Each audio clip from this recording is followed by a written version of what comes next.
Hey, if you find that sometimes when you buy protein powder, you don't like the taste or the texture of it, today I'm going to be showing you how to solve both of those problems and make your protein powders taste so much better. For those of you who don't know me, I'm Melanie from Female Fitness Systems. And this is actually my second video talking about protein powder. In the first video, I talked a lot about the brands that I like and how I use them. And a lot of you found that really helpful. If you haven't watched that video already, you definitely want to check it out after this one. I'm not going to talk so much about brands today. I'm just going to be building on some of the things that I mentioned in that first video and giving you a lot of really practical tips for making your protein powders taste better. Specifically, we're going to talk about two main issues when it comes to protein powders, and that's taste and texture. So those are often the problems that come up when you get a new protein powder, and I'm going to give you a lot of ways to deal with them today. So first, let's talk about taste. So when it comes to taste, there's often two issues, and that's either the taste is like really super sweet, and so you end up not using the protein powder at all, or especially with the more natural protein powders, there's not enough flavor. And the way to solve both of those problems, it seems really obvious, but basically the way to solve both issues is to boost the flavor of your protein powder. When it comes to chocolate protein powders, my favorite way to change the flavor is to add cacao powder. Now, cacao powder is naturally quite bitter, and so if you've got a protein powder that's too sweet, this will help cancel out the sweetness. But also, if you have a protein powder that only just has like a really subtle chocolate flavor, this is going to add a really good hit of chocolate. So that's a really awesome way to boost up the flavor of a chocolate protein.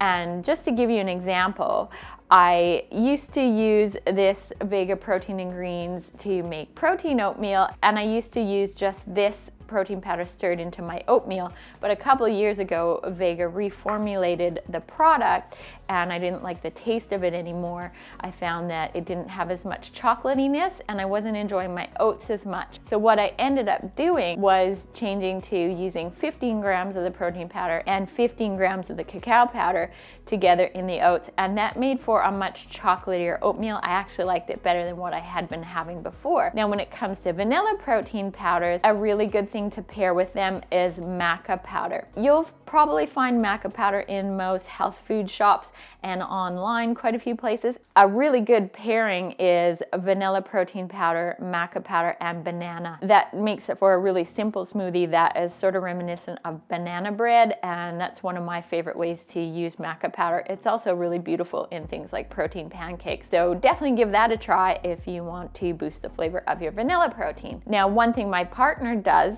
is he actually just add some vanilla extract. So that's another really easy way you can boost up the vanilla flavor. And then finally, the other thing you can do is think about adding something quite strong flavored to your smoothies and your smoothie bowls. And so think about fruits like pineapples, mangoes, oranges. I don't actually add oranges to my smoothies, but sometimes just a shot of orange juice if you're making sort of a tropical flavored smoothie or smoothie bowl. That can be really nice, and that can really change the flavor of what you're having. And when it comes to chocolate protein, things like cherries are good, raspberries because they're a little bit more tart than something like a blueberry.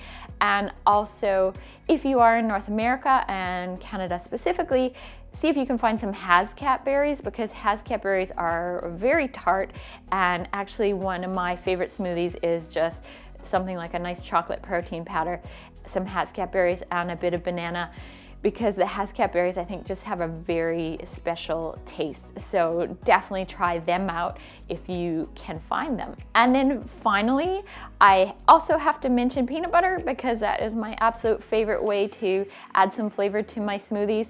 Peanut butter is going to add a savoriness to your smoothies, which will help cancel out some of that sweetness. But also, peanut butter just makes everything taste better.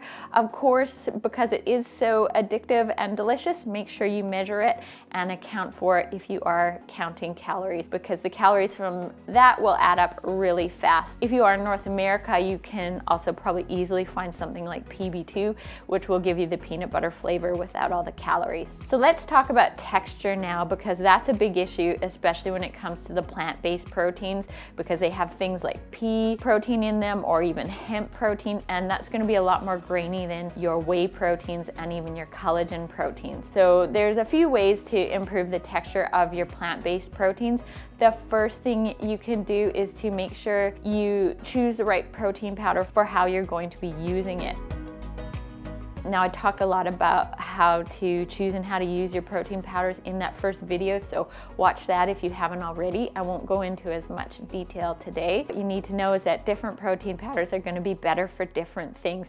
Different protein powders are going to be better for baking. Certain protein powders are going to blend nicer if you're blending by hand in things like protein puddings or protein oatmeal. So it might take you a bit of trial and error to figure out which protein powders you like for what, and it might be a good idea to have a couple of protein powders in your cupboard so that you can use them in different ways.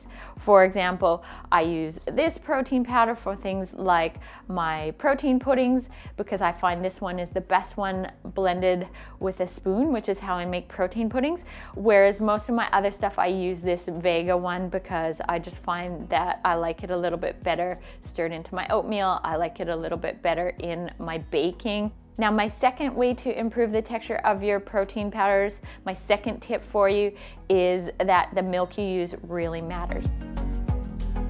Different milks use different texturizers and different ingredients, which means that they're going to blend with your protein powder differently. And sometimes you might think that you don't actually like the texture of your protein powder, but simply changing the milk that you use could make a really big difference for how it comes out. And sometimes as well, even just using a little bit more milk than you think you need, because I find with the pea protein formulations, they often will almost sort of gum up on you after blending, and so if you use a little bit more liquid, that can also help. Now, over the years, I've actually figured out that a combo of milks works best for me, so it has taken me a bit of experimentation, but I've actually found that using half of this almond milk and half of this coconut milk really makes things like my protein puddings and my protein oats nicer. Now, if I were to use a completely different almond milk, my stuff doesn't come out as well. So it really is a matter of finding one that works well with your protein powder. And just a little tip, I find that the coconut milks are a bit more creamy naturally. So I would say definitely give coconut milk a try, or something that has a blend of coconut milk, because I think that will probably add a creaminess to most protein powders. Now, my third tip regarding texture is to add something frozen.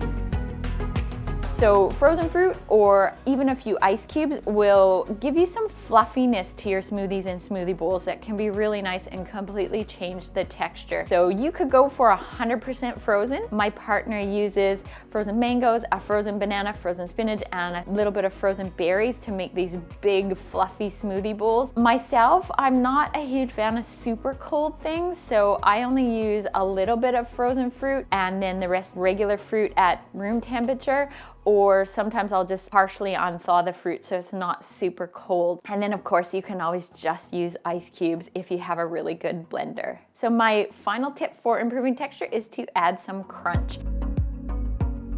I think crunch is really pleasing to the senses, and I like to eat my smoothies with a spoon. I make them quite thick, so having that crunch is definitely very nice.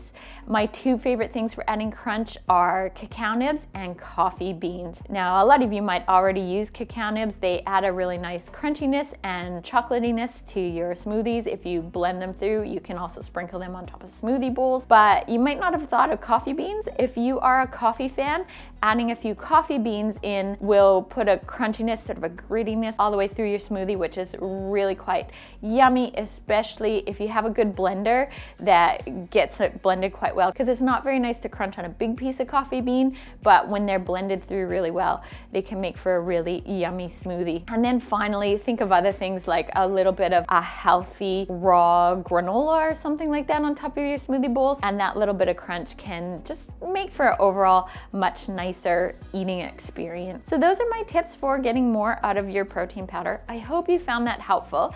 If you have questions about protein powder, leave them in the comments of this video because I will get back to you there. Also, I should let you know I have a really popular meal plan that has tons of recipes, many of which do use protein powder and cover a lot of the things I talked about today, like protein pancakes, protein oats, tons of smoothie recipes. If you want some help with your nutrition, check that out. I'll leave a link to it in the description of this video. Now, I haven't been that regular on YouTube lately because of coronavirus and because we were moving house. For those of you who are subscribers to my channel, you might recognize that this is a new kitchen. I am hoping now that we're all settled, sort of settled, settling in anyway, that I will be more regular here on YouTube. It is my plan to start getting out videos regularly again.